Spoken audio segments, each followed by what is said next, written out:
Chapter 384 of My Hero Academia is titled It's a Small World. Let's get right into it. Thanks to Rukusu, Dabi's Pole Dance, and Justice for providing the leaks, and let's do it. But first, I quickly want to talk about this video's sponsor, Raid Shadow Legends. Take it away, Kabuki. Yo guys, Kabuki here, filling in for Vocal Pineapple. This video is sponsored by Raid Shadow Legends. To celebrate Raid's 4th anniversary, I'd like to pick 4 champions and invite them to the party. Elhain is a critical monster. She can increase her chances of dealing them to enemies and even deal extra hits if she lands. If you like dealing big damage, she's the one for you. Aphel can increase her own attack and defense, gain an extra turn, and hit all her enemies before they even get a chance to strike back. She's a great pick for Arena if you're one for PvP. For all you speed demons, Galek is your man. Not only can he place a speed boost on himself, he can decrease your enemy's defenses, meaning you and your allies can hit like a truck. A super useful pick for raid dungeons. And last but not least, Kale. He's got poisons. He's got a super strong AoE attack, and he remains super useful even after you pull more champions from the shards. Don't worry too much about picking champions though. All of them are super strong and you can summon the others via shards. But that's not all. Raid's 4th anniversary is finally here and there's tons to get excited about. Dedicated offers free gifts, promo codes, events, and brand new fashion events where you guys can get your hands on anniversary themed legendary champions. Right now you can use promo code 4YearsRaid to get 4 legendary totems, 4 energy refills, 400 energy, and 400k silver. This code is available for all users by April 9th. Oh, also for Amazon Prime members who just got Genbo, keep an eye out for the next drop with some powerful Savage gear. It's available from March 2nd until March 30th. But there's more. New players can use the link in the description or scan the QR code right now to claim a free starter pack. So make sure to go check out Raid. All the links down in the description.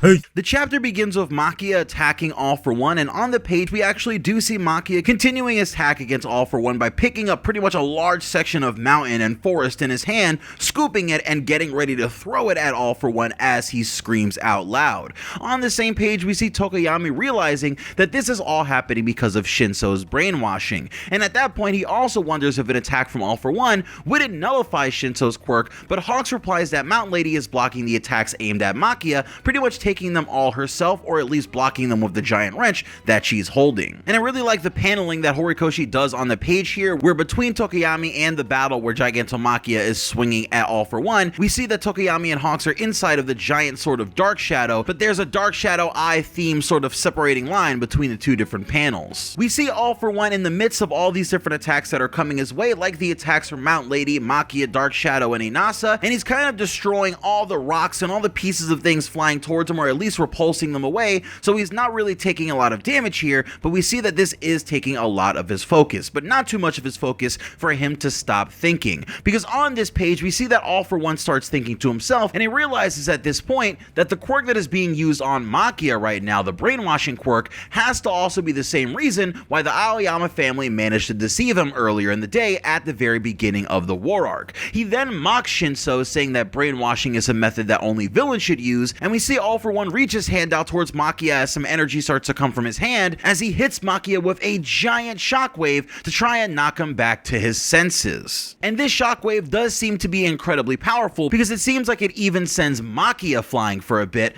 but this is when things start to take a turn that I'm sure even All For One could not have predicted. We see as Makia recovers from this attack that All For One shot in his direction that he actually starts to speak and say something quite surprising. Makia says that he knows that that's All For One because of his smell, but he questions why All For One abandoned him in Jakku. All For One makes a really confused face at just exactly what is going on here, but Hawks is also confused and wonders if Shinso is making Makia talk, but in that moment when he's thinking that, he wonders how Shinso could have done that so fast after the attack, especially since he didn't hear Makia respond to what Shinso said at any point in that moment. It's here where we then see a flashback to the moment where All For One leaves Makia in the mountains, and this actually had to be quite a long time ago because this is before the fight with All For One and All Might, where All Might pretty much crushes All For One's head, because we see that All For One still does have his hair here when he's abandoning Makia. So you can assume it's been a pretty long time since the last time that Makia actually saw All For One in person before all of this stuff ended up going down. But even all the way that far back, All For One already had his plans for the future laid, because he tells Makia that his successor would come for him one day and that he's very sad to say goodbye.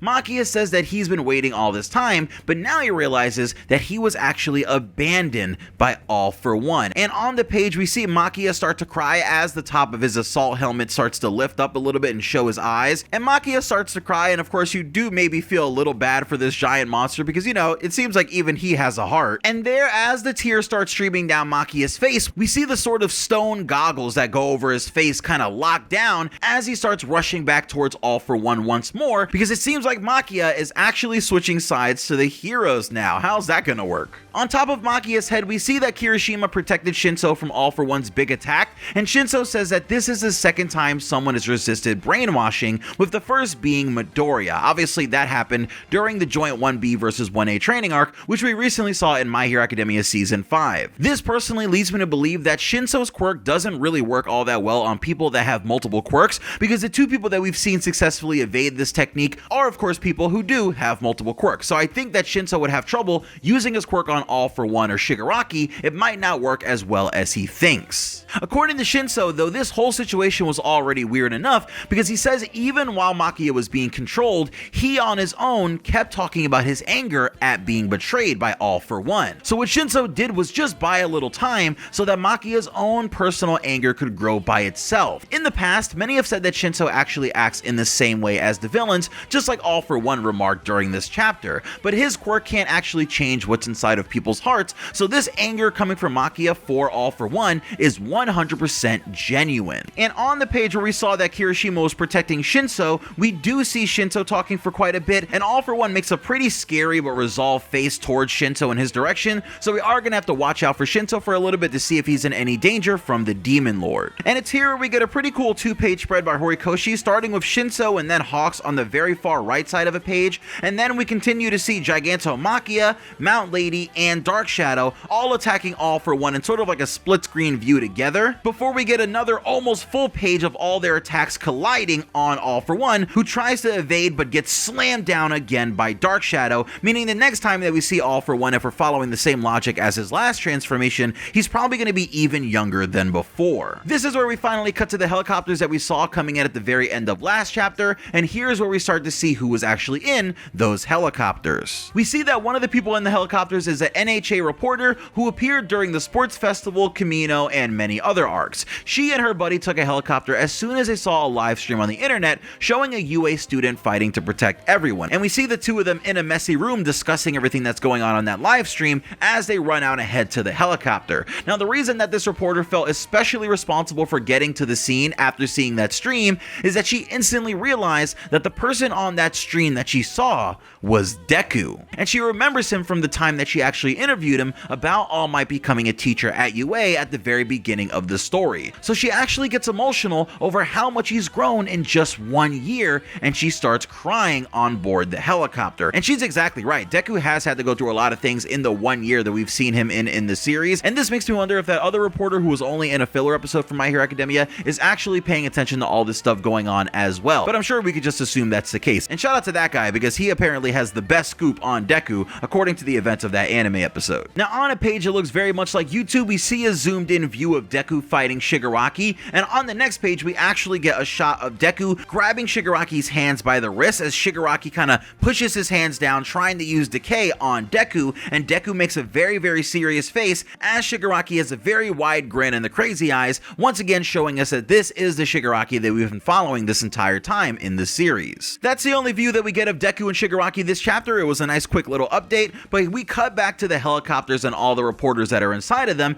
and we see that that reporter that we recognize isn't the only one, because the journalist who blamed Endeavor during the press conference earlier in the season is in the other helicopter, and she says the reason that she's here and she followed along is more for a personal goal than for professional journalism. She really just wants to see what the heroes who kept fighting are actually gonna do in this moment, because remember, she was one of the people that was loudest in her complaints about what the heroes were doing in abandoning society and all the things that they did to cause the war arc in the first place. But here she notes how these heroes kept fighting even after Japan was abandoned by the other countries, and she wants to be there to see the result of all of these efforts, whether they win or lose. news. We then see that the views on Gentle's live keep growing as we now know that there's actual news reports of it happening, and the views quickly go from just 7,000 views to over 20,000. And at this point, the chapter ends with the reporter saying she wants the world to know that it's not over yet, while we see many familiar characters watching the fight. And this is where I want to remind people that during movie 2, Funimation told everybody that the second movie wasn't canon and that the movies weren't canon, that it didn't spoil anything,